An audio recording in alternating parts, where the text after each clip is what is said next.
오늘 우리에게 주시는 하나님 말씀은 열왕기상 4장 20절에서 34절 말씀입니다. 유다와 이스라엘의 인구가 바닷가의 모래같이 많게 되매 먹고 마시며 즐거워하였으며 솔로몬이 그 강에서부터 블레셋 사람의 땅에 이르기까지와 애굽 지경에 미치기까지의 모든 나라를 다스림으로 솔로몬이 사는 동안에 그 나라들이 조공을 바쳐 섬겼더라. 솔로몬의 하루의 음식물은 가는 밀가루가 30고루요, 굵은 밀가루가 60고루요, 살진 소가 10마리요, 초장의 소가 20마리요, 양이 100마리이며 그 외에 수사슴과 노루와 암사슴과 살진 새들이었더라. 솔로몬이 그 강 건너편을 딥사에서부터 가사까지 모두 그 강 건너편의 왕을 모두 다스림으로 그가 사방에 둘린 민족과 평화를 누렸으니 솔로몬이 사는 동안에 유다와 이스라엘이 단에서부터 브엘세바에 이르기까지 각기 포도나무 아래와 무화과 나무 아래에서 평안히 살았더라. 솔로몬의 병거의 말 외양간이 4만이요 마병이 12,000명이며 그 지방 관장들은 각각 자기가 맡은 달에 솔로몬 왕과 왕의 상에 참여하는 모든 자를 위하여 먹을 것을 공급하여 부족함이 없게 하였으며 또 그들이 각기 직무를 따라 말과 준마에게 먹일 보리와 꼴을 그 말들이 있는 곳으로 가져왔더라. 하나님이 솔로몬에게 지혜와 총명을 심히 많이 주시고 또 넓은 마음을 주시되 바닷가의 모래같이 하시니 솔로몬의 지혜가 동쪽 모든 사람의 지혜와 애굽의 모든 지혜보다 뛰어난지라. 그는 모든 사람보다 지혜로워서 예스라 사람 에단과 마홀의 아들 헤만과 갈골과 다르다보다 나음으로 그의 이름이 사방 모든 나라에 들렸더라. 그가 잠언 3,000가지를 말하였고 그의 노래는 1,005편이며 그가 또 초목에 대하여 말하되 레바논의 백향목으로부터 담에 나는 우슬초까지 하고 그가 또 짐승과 새와 기어다니는 것과 물고기에 대하여 말한지라. 사람들이 솔로몬의 지혜를 들으러 왔으니 이는 그의 지혜의 소문을 들은 천하 모든 왕들이 보낸 자들이더라.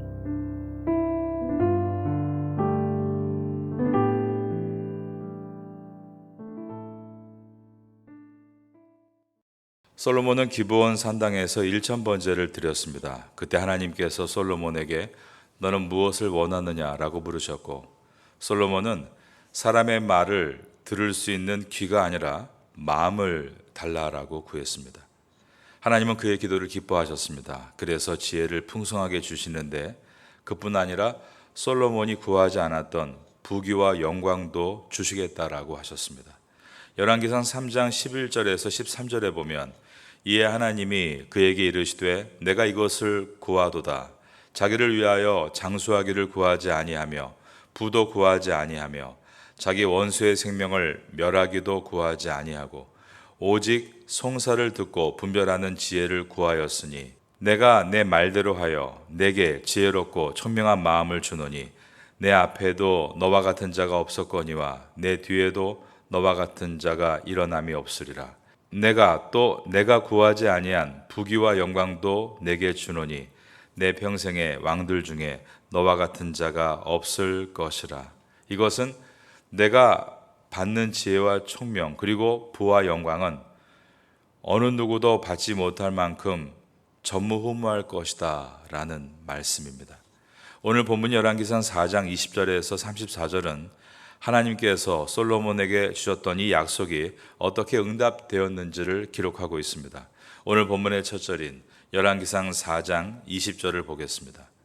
유다와 이스라엘의 인구가 바닷가의 모래같이 많게 되매 먹고 마시며 즐거워하였으며 바닷가의 모래같이 많게 되매 이 말씀을 보는 순간 떠오르는 하나님의 언약이 있습니다. 그것은 바로 하나님께서 창세기 22장에서 이스라엘 민족의 일대 족장이었던 아브라함에게 하신 언약입니다. 창세기 22장 17절 이하에 보면 내가 내게 큰 복을 주고 내 씨가 크게 번성하여 하늘의 별과 같고 바닷가의 모래와 같게 되리니 내 씨가 그 대적의 성문을 차지하리라 라고 되어 있습니다.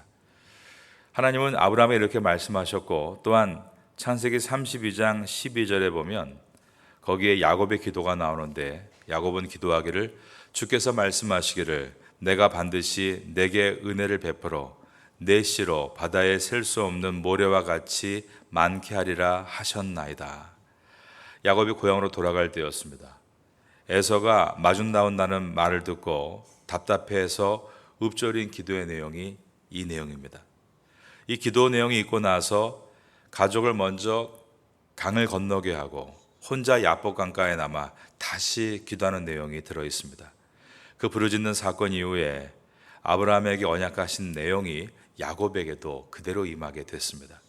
하나님께서 야곱에게 이제 내 이름을 이스라엘이라 라고 하셨는데, 그 이름이 민족의 이름이 돼서 오늘 열왕기상 4장 20절에 그 언약이 그대로 성취되고 있는 것을 보고 있는 것입니다. 유다와 이스라엘의 인구가 바닷가의 모래같이 많게 되매, 우리도 아브라함과 같이 말씀에 순종해서 고향 땅을 떠난 순례자들입니다. 하나님이 아브라함에게 언약하셨습니다. 그리고 그 언약은 다 이루어졌습니다. 저와 여러분에게도 하나님께서 언약을 세워주셨습니다. 그것은 우리가 구원을 받게 될 것이라는 것과 우리를 통해 우리의 가족이 구원을 얻게 될 것이라는 약속입니다. 사도행전 16장 31절에 이르되 주 예수를 믿으라 그리하면 너와 내 집이 구원을 받으리라 라고 하셨습니다. 그리고 모든 사람에게 복음을 전할 때 주님이 항상 하신 약속이 있는데, 마태복음 28장 18절 이하에 보면 하늘과 땅의 모든 권세를 내게 주셨으니 그러므로 너희는 가서 모든 민족으로 제자를 삼아 아버지와 아들과 성령의 이름으로 세례를 베풀고 내가 너희에게 분부한 모든 것을 가르쳐 지키게 하라. 볼지어다, 거기에 보니까 내가 세상 끝날까지 너희와 항상 함께 있으리라 라고 약속하셨습니다. 그리고 이 땅에서 먼저 하나님의 나라와 의를 구하면 하나님께서 이 모든 것을 너희에게 더하시겠다라고 약속하셨습니다. 마태복음 6장 33절에서 그런즉 너희는 먼저 그의 나라와 의를 구하라. 그리하면 이 모든 것을 너희에게 더하시리라. 즉 아브라함에게 주신 언약과 야곱에게 주신 언약, 그리고 솔로몬에게 주신 언약은 이 땅의 모든 성도들에게도 동일하게 주신 언약이라는 것입니다. 오늘 본문에서 하나님께서 솔로몬에게 하신 언약을 다 이루시는 신실하신 모습은 우리의 각자의 생활과 직업군에서 하나님께서 이루어 가실 그분의 신실하심입니다. 여러분도 먼저 주님의 나라와 의를 구하심으로 솔로몬이 하나님의 나라와 영광을 위해 지혜를 구할 때 그 기도를 기뻐하시고 그에게 필요한 모든 것을 덤으로 주셨던 것처럼 여러분의 삶에도 덤으로 얻는 축복이 있게 되기를 예수님의 이름으로 축원합니다. 열왕기상 4장 20절을 보겠습니다. 유다와 이스라엘의 인구가 바닷가의 모래같이 되매 거기 보니까 먹고 마시며 즐거워하였으며, 먹고 마시며 즐거워하였다, 이 표현은 절기 예배와 관련된 표현입니다. 그리고 안식일과 관련된 표현입니다. 함께 예배하며 즐거워하는 모습을 묘사하고 있는 것입니다. 여러분, 진짜 즐거움은 예배가 살아있을 때입니다. 그 살아있는 예배 속에서 하나님을 중심으로 함께 하나가 될 때, 그때 정말 즐거움이 일어나는 것입니다. 사람들이 모래같이 많이 모여도요, 하나 되지 않으면 무슨 소용이 있을까 생각을 하게 됩니다. 가끔 제가 한국에 방문하면 저는 고향이 서울이고 제가 살던 것이 도봉구 쌍문동입니다. 그 당시에 도봉구 인구가 60만 명이었습니다. 그런데 제가 어제 보니까 지금 도봉구 인구는 30만 명으로 줄어 있습니다. 제가 어렸을 때 60만 명이 그 작은 구 안에 살 때 정말 사람들이 성냥갑 같은 집에 따닥따닥 붙어 살았습니다. 골목마다 집들이 가득했고 단층도 있고 2층도 있고 또 아파트도 많았습니다. 그렇게 사람들이 몸을 포개면서 높은 건물을 짓고 샌드위치가 돼서 살아가는 것입니다. 정말 숨쉬기도 버겁다는 생각이 듭니다. 그런데 그 많은 이웃들이 서로 교류가 없습니다. 관계가 없습니다. 그런데 솔로몬 왕이 다스리던 이스라엘은 하늘의 별과 같이 땅의 모래와 같이 백성들이 많은데도 모두 하나가 돼서 함께 먹고 마시며 즐거워했다.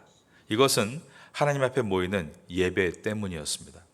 작게는 여러분의 가정부터 여러분의 구역 그리고 우리 교회의 모든 공동체가 주님 안에서 예배하면서 나아갈 때에 기쁨과 감사로 서로 교제하며 은혜를 나누는 공동체가 될 수 있습니다. 여러분의 가정이 예배로 하나 되기를 바라겠습니다. 여러분의 모든 공동체가 예배를 중심으로 서기를 바랍니다. 우리 파테아 선교교회가 무엇보다 예배하는 공동체가 될 수 있기를 예수님의 이름으로 축원합니다. 21절을 보겠습니다. 솔로몬이 그 강에서부터 블레셋 사람의 땅에 이르기까지와 애굽 지경에 미치기까지의 모든 나라를 다스림으로 솔로몬이 사는 동안에 그 나라들이 조공을 바쳐 섬겼더라. 여기 21절에 그 강에서부터라는 말은 유프라데 강입니다. 오늘날 유프라테스라고 하죠. 이스라엘의 지경은 강을 넘지 않는 단에서 부엘세바까지입니다. 25절입니다. 솔로몬이 사는 동안에 유다와 이스라엘이 단에서부터 부엘세바에 이르기까지 각기 포도나무 아래와 무화과 나무 아래에서 평안히 살았더라. 단에서 부엘세바란 항상 이스라엘 영토를 상징하는 것으로서 우리나라 표현으로 한다면 북쪽 백두에서 남쪽 할라까지란 뜻입니다. 그런데 솔로몬 시대에 유프라테스 강 건너에 있는 이집트와 두로, 블레세스, 모압, 암몬, 에돔, 시리아 등이 이스라엘에 조공을 바치는 상태가 되었다라는 것입니다. 어떻게 이러한 특별한 번성을 얻을 수 있었을까요? 그것은 분명히 선왕 다윗의 노력 덕분입니다.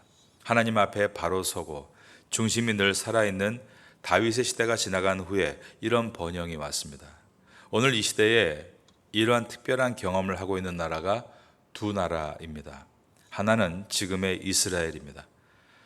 기원전 605년에 바벨론에 의해서 망하고 난 후에 1948년에 이스라엘이 그들의 조상의 땅 아브라함이 살던 곳 가나안 땅에 돌아옴으로 놀라운 기적을 경험하게 됐습니다. 그리고 지금 세계에서 가장 영향력이 있는 나라들 가운데 하나로서 중동의 22개 나라 사이에 끼어 있어도 어느 누구도 감히 상대할 수 없는 위풍당당한 모습으로 살아가고 있습니다. 과거 솔로몬의 영광과 거의 흡사하다는 생각이 듭니다. 물론 아직 성전이 건축되지는 않았습니다. 이것은 하나님의 역사의 섭리 가운데 있는 것으로서 앞으로 이루어지게 될 사건일 것입니다. 또한 한 나라가 있는데 바로 우리나라 대한민국입니다. 5천년의 역사 속에 우리나라가 이처럼 세계적으로 주목받고 영향력이 있었던 적은 없었습니다.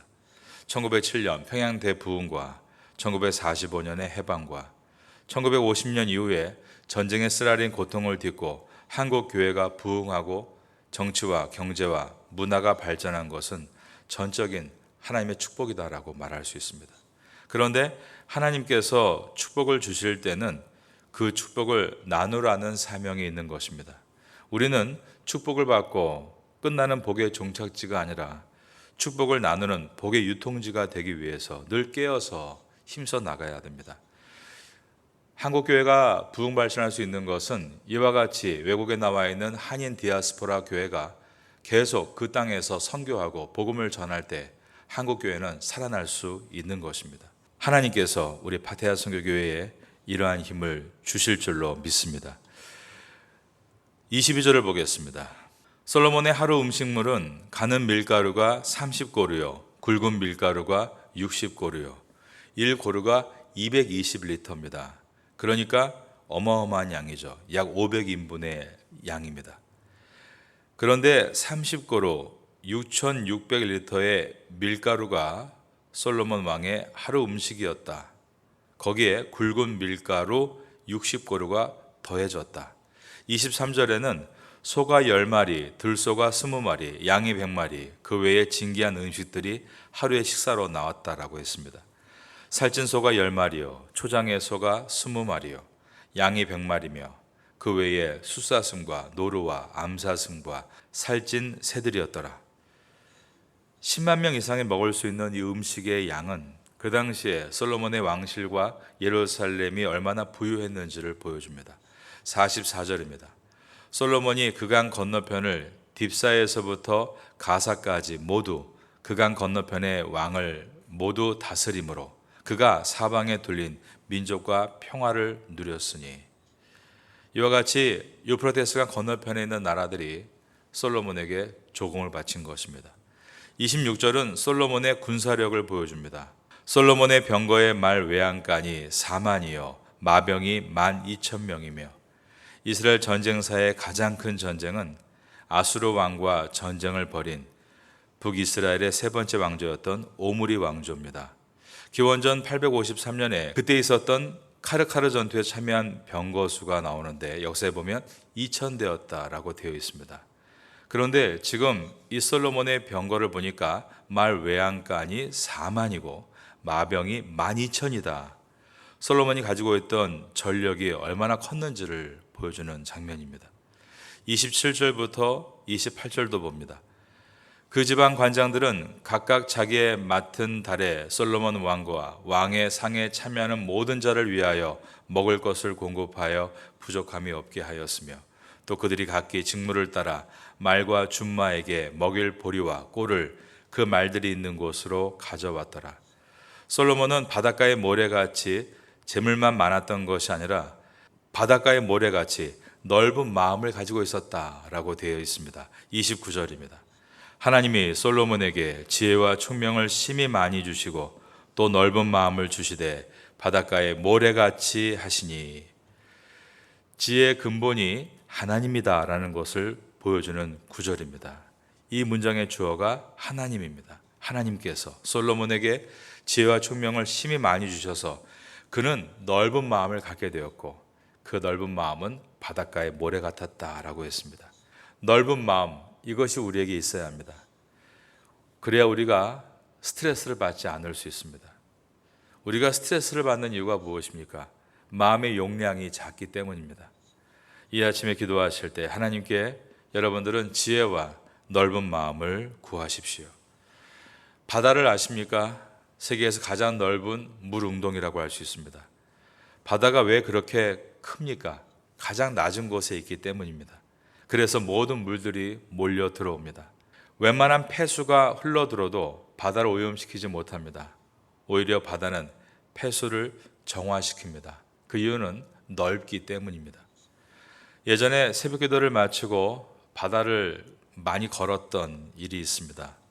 어떤 날은 바다가 너무 조용합니다. 그런데 어떤 날은 바다가 매우 요동을 칩니다. 어떤 날은 새벽에 가봤더니 모든 쓰레기들이 해변으로 밀려왔습니다. 바다가 해변으로 다 쓰레기를 뱉어낸 것입니다. 나무 조각들, 플라스틱 병들, 그런 것들이 가득 해변에 쌓여 있었습니다. 바다가 스스로 정화한다는 생각이 들었습니다. 나무 조각들과 플라스틱 병들이 저 넓은 태평양의 바다를 오염시킬 수 없구나. 여러분도 바다 같은 넓은 마음을 가지시기를 예수님의 이름으로 축원합니다. 30절을 보겠습니다.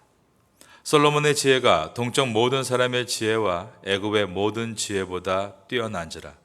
그는 모든 사람보다 지혜로워서 예스라 사람 예단과 마올의 아들 헤만과 갈골과 다르다보다 나음으로 그의 이름이 사방 모든 나라에 들렸더라.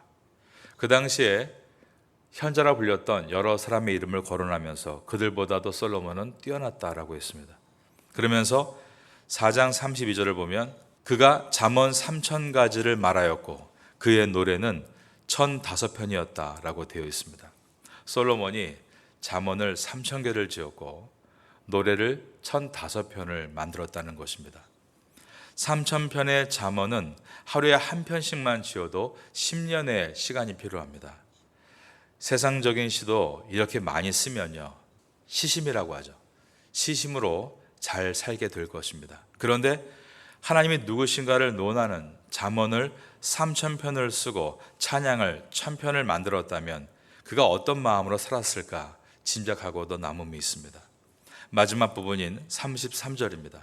그가 또 초목에 대하여 말하되 레바논의 백향목으로부터 담에 나는 우슬쪽까지 하고 그가 또 짐승과 새와 기어다니는 것과 물고기에 대하여 말한지라. 솔로몬은 신앙에 대한 지혜뿐 아니라 일반 학문에 대한 지혜, 동물학과 식물학 같은 자연과학에 대한 지혜도 뛰어났습니다. 34절을 보겠습니다. 사람들이 솔로몬의 지혜를 들으러 왔으니 이는 그의 지혜의 소문을 들은 천하 모든 왕들이 보낸 자들이더라. 하나님의 지혜가 솔로몬에게 임했기 때문에 솔로몬은 한 나라의 왕이 아니라 모든 나라의 왕으로서 그들의 문제에 해답을 줄 수 있는 위대한 능력을 발휘했습니다. 우리도 각자의 자리에서 왕 같은 제사장으로 부름받은 사람들입니다. 너희는 택한 족속이요 왕 같은 제사장이요 거룩한 하나님의 백성이라고 하셨습니다.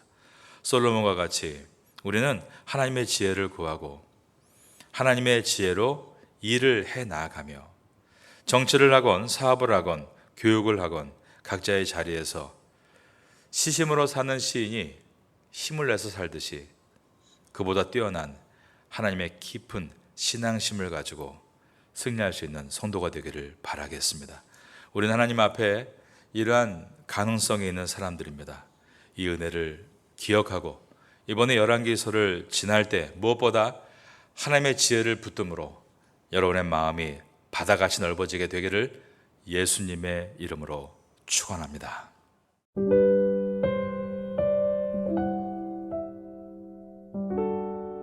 지금은 함께 기도하는 시간입니다.